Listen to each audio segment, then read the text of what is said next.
Bonjour, je suis Marie-Agnès du blog Le Meilleur en Soi et aujourd'hui je suis chez Nathalie Marco, sophrologue, créatrice du blog Le Stress Cool. Oui. Bonjour Bonjour, vous Marie-Agnès. pouvez nous parler de votre parcours, Nathalie, pour être sophrologue, donc vous expliquer qui vous êtes, est-ce que vous faites et pourquoi. D'accord, tout ça. Donc, en fait, moi j'ai découvert la sophrologie très jeune, puisque j'avais 16 ans à peu près, 16-17 ans. Et parallèlement à la sophrologie aussi, j'ai découvert l'astrologie. Pas l'astrologie comme étant une manière de prévoir les événements à venir, mais plutôt l'astrologie comme étant une technique de développement personnel, de connaissance de soi et comment je fais pour être en accord avec mon programme de vie, si tu veux. Donc, en fait, j'ai découvert donc, la sophro, je me suis formée à la sophrologie dans les années 92. C'était les tout premiers pas de la sophrologie pour les personnes non médicales. Avant, ça se faisait, mais au niveau médical, paramédical. Moi, je faisais partie des premiers sophrologues non médicaux. Donc, c'était un peu tabou, pas vraiment. Voilà, donc c'était un peu dur. En plus, en 94, quand j'ai été diplômée, c'était la période des sectes. Donc c'est vrai que c'était pas très facile pour moi de développer ça. Et puis j'avais une vingtaine d'années aussi, donc c'était pas facile. Voilà, donc après j'ai pas spécialement développé la sophro, je l'ai utilisée à titre perso. Et puis en attendant, j'ai eu 2 enfants, je me suis formée à la PNL, à l'hypnose ericksonienne, voilà, et puis les aléas de la vie, un divorce, remise en question, qu'est-ce que je fais, pourquoi, comment. Donc je me suis repenchée sur la sophrologie, et puis j'ai découvert que l'école de Lyon, l'Institut de sophrologie Rhône-Alpes, qui avec Christian Gagnère, qui m'avait formée, existait toujours. On était presque 10-15 ans après, il existait toujours, Christian était toujours là, et j'ai repris contact avec lui. Et puis en fait, la sophrologie, c'était beaucoup plus cadré. Il y avait un syndicat des sophrologues, il y avait toute une démarche, il y avait la coordination des écoles professionnelles de sophrologie. C'était beaucoup plus cadré, et surtout, il y avait un diplôme supplémentaire qui était le praticien sophrologie. Et donc, j'ai poursuivi ma formation en sophrologie pour réactualiser tout ça et approfondir aussi. Voilà, donc j'ai fait ça dans les années 2008.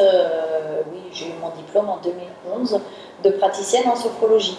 Et maintenant, grâce au syndicat et à la Fédération des écoles professionnelles de sophrologie, notre diplôme est reconnu par l'État comme un diplôme d'État depuis le mois d'août de l'année dernière quand même, il faut le savoir. Donc voilà, donc en fait, voilà, mon objectif, c'est de... On a tous le droit d'être heureux, voilà.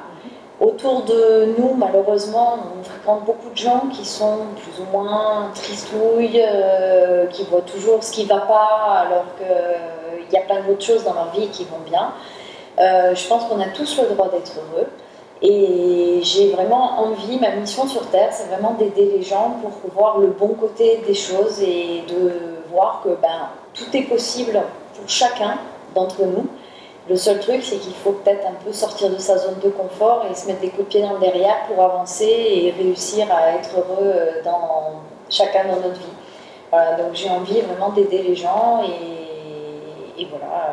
Et alors par le biais de la sophro, un peu de PNL, voilà, j'arrange dans mes consultations, dans mon cabinet sur près d'Aix-en-Provence. C'est un peu ce que je pratique, un peu d'astro, de sophro, de PNL, d'hypnose.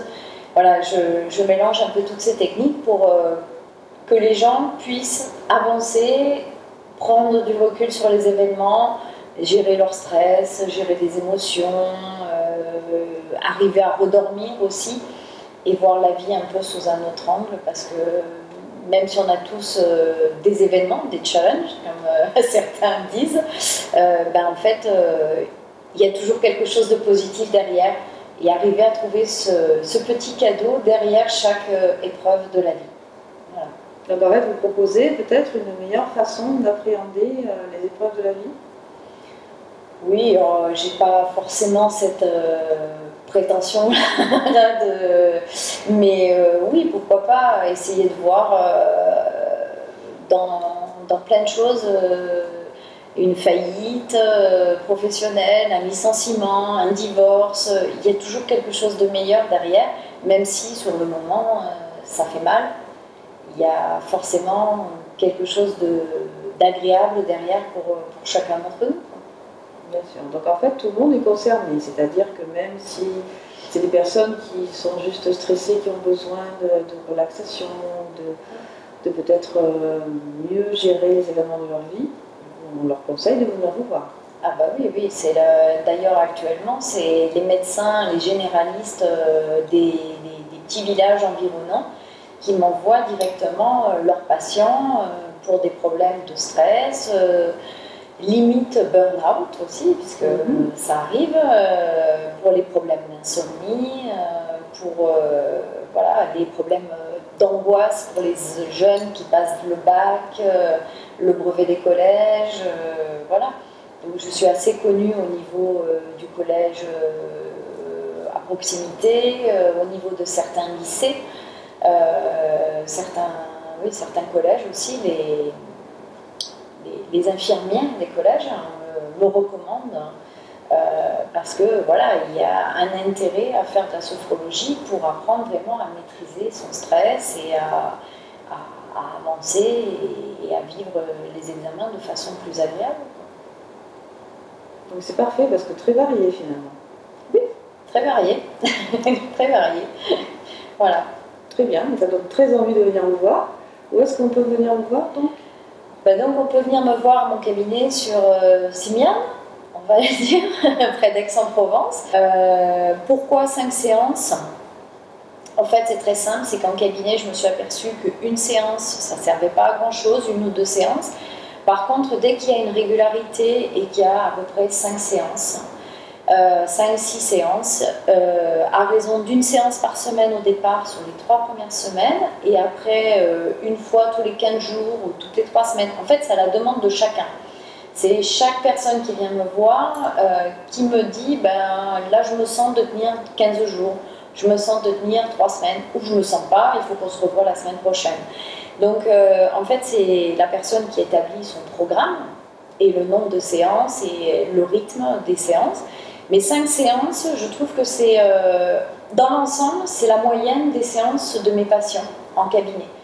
1 séance toutes les semaines pendant 3 semaines, donc ça fait 3 séances, histoire de bien prendre le rythme de la relaxation, de la détente et de prendre contact avec son corps et d'arriver à faire le vide facilement dans sa tête. Et après, on peut espacer tous les 15 jours. Donc grosso modo, 5 séances en cabinet ou sur le site, en téléchargement, ça fait 1 mois et demi, 2 mois quasiment de coaching, de suivi sophro.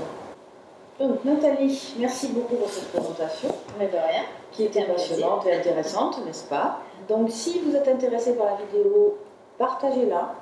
N'hésitez pas à laisser des commentaires en dessous, puisque c'est toujours très intéressant pour Nathalie de les voir, de les utiliser. Oui, je vous répondrai personnellement. Voilà, ça peut permettre aussi d'améliorer les échanges et peut-être d'avoir d'autres demandes qu'elle pourrait étudier, n'est-ce pas Nathalie? Bien sûr. Et donc je vous dis à bientôt. Merci d'avoir écouté cette vidéo. À bientôt Marie-Agnès. À bientôt.